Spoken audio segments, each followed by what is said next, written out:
Assalamualaikum warahmatullahi wabarakatuh. Waalaikumsalam warahmatullahi wabarakatuh. Ya, saya Alex Regar dan di sebelah saya ini siapa mas? Siapa? Aduh, saya nggak lupa ya. Saya Idrus Putra. Ya, kami dalam obrolan ide. Idrus dan Erik. Idrus. Mantap. Udah lama banget kita kayaknya nggak ngobrol berdua ini ya. Berapa lama kita ya? Terakhir kesini ke Jogja November tahun kemarin. Tapi rasanya udah hampir 1,5 abad gitu ya. Kangen ya. Oke, gini Mas Idrus. Gimana Karena Mas Erik? Yuk. saya mau coba untuk melihat dari fenomena saat ini ya. Oke.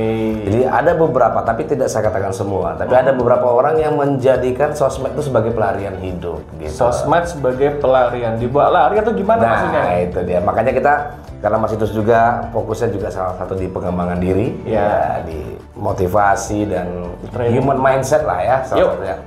Nah, jadi mungkin Mas Idrus bisa kasih gambaran dari segi positif maupun negatifnya. Kira-kira fenomena ini gimana sih Mas Idrus? Oke. Kita bahas yang negatifnya dulu aja. Negatif dulu, boleh. Kan orang suka hal yang jelek-jelek biasanya. Enak, yang enak deh negatifnya. Oke, jadi gini, kalau kita buka sosmed ya, apapun itu, mulai dari Twitter, terus Friendster, nggak ada Friendster. Udah nggak ada. Jadul banget gue. MySpace, sudah nggak ada juga ya? Apa, Facebook ya, TikTok, Instagram, terus ya, dan semisalnya itu tadi itu. Kalau kita lagi scroll waktu itu kan, banyak fenomena yang muncul ya, termasuk ketika orang itu flexing kekayaan. Wah. Istilah flexing kekayaan aja sebenarnya baru-baru ini aja ada kan. Kalau zaman kita dulu kan pamer istilahnya kan. Ya, biar lebih keren kan di Inggris kan. Iya, di Inggris kan. Biar lebih mahal gitu misalnya biasanya kan. Nah, terus ada lagi juga orang yang suka curhat di sosmed itu ada juga. Oke. Baik berupa video ataupun berupa tulisan gitu kan. Nah, kalau mengamati hal seperti ini Mas, kita ambil yang orang yang sering curhat di media sosial itu dulu ya. Sebenarnya kan kalau kita melihat manusia, kebutuhan dasarnya itu kan perasaan aman dan nyaman. Oke, aman dan nyaman. Oke. Nah, ketika manusia tidak mendapatkan hal tersebut, otomatis dia akan mencari. Bahkan seringkali akan menghalalkan berbagai macam cara.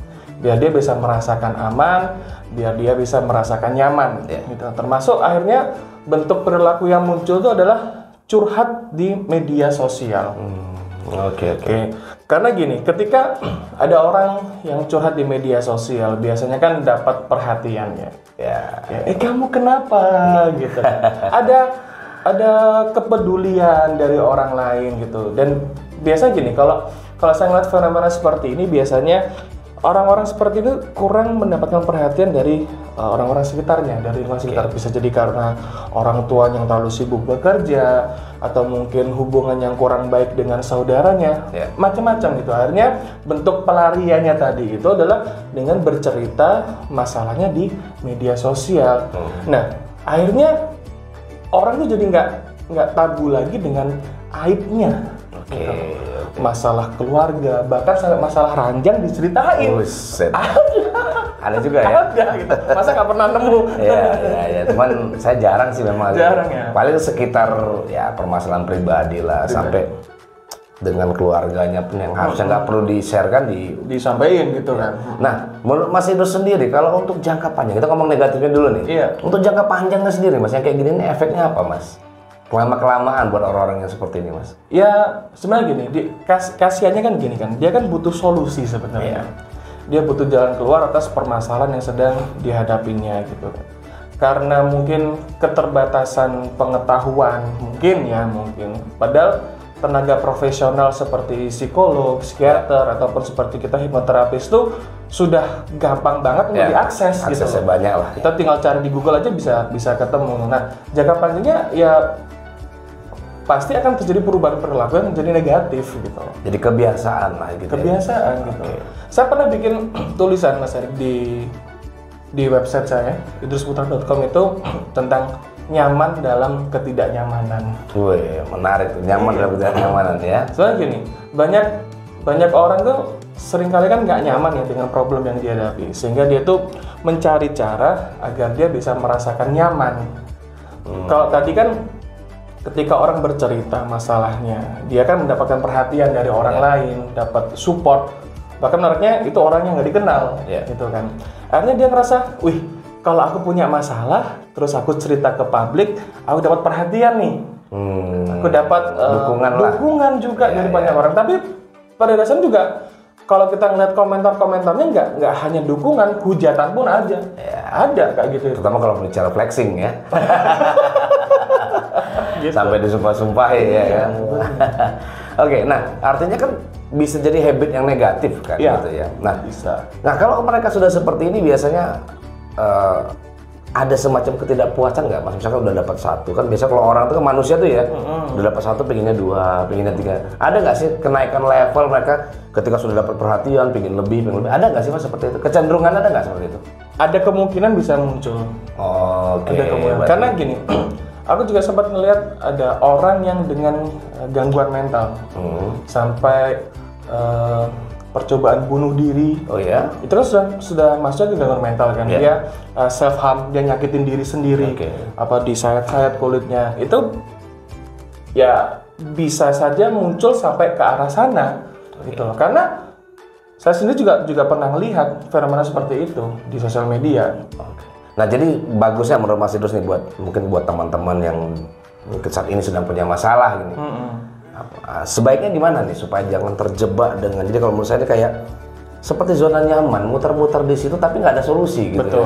Nah, kira-kira menurut Mas Idrus apa yang harus dilakukan supaya nggak terjebak dengan ya mungkin kamuflase lah ya gitu ya. Kira-kira gimana? Ilusi ya. Ya, kayak gini, keyakinan kita kan setiap permasalahan pasti akan ada jalan keluarnya, ada solusinya.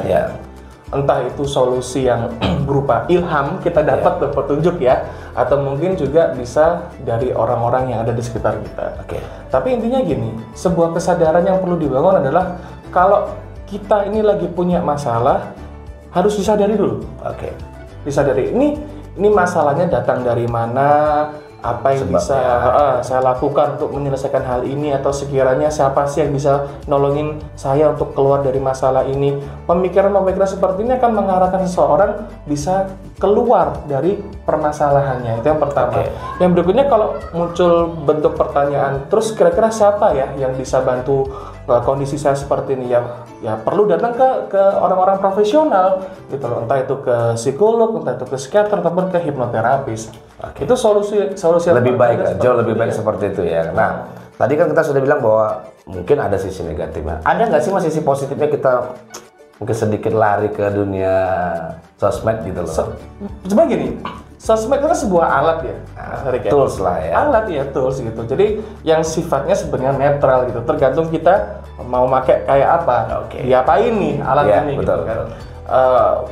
Kalau kita ngelihat fenomena sekarang, bisnis pun sudah mulai geser ke digital gitu kan. Banyak para pebisnis, banyak para pengusaha itu yang mulai mendigitalisasikan bisnisnya, usahanya gitu kan. Jadi salah satu bentuk positif dari digital dan media sosial itu adalah ya diperjualan aja gitu loh. Atau mungkin sharing-sharing tentang apa yang sudah kita kuasai gitu loh. Kita punya pengalaman apa yang bisa kita bagikan ke banyak orang, ya bagikan. Itu bisa jadi sisi positifnya. Berarti artinya kan sebenarnya tidak hanya melulu bicara negatif aja gitu ya Mas. Ada yang positifnya juga ya. Nah, mungkin teman-teman yang sudah mendengar tadi penjelasan dari Mas Idrus bisa mengambil sisi positifnya, sisi baiknya, bahwa ya jangan sampai ya sosmed ini menjadi jebakan yang membuat orang itu merasa tidak bisa keluar. Jadi kalau bahasa sederhananya begini, ketika mereka tidak dapat satu dukungan di tempat tertentu, mereka akan mencari di tempat yang lain. Sehingga merasa kalau itu sudah membuat nyaman ya. Mungkin gitu? Betul ya Mas? Kurang lebih ya? Betul. Mungkin cukup sekian obrolan kita kali ini ya. Sebenarnya banyak mau kita bagikan lagi. Tunggu aja video berikutnya. Sekali lagi saya ucapkan terima kasih. Saya Erik Siregar. Saya Idrus Putra. Ucapkan assalamualaikum warahmatullahi wabarakatuh. Waalaikumsalam warahmatullahi wabarakatuh.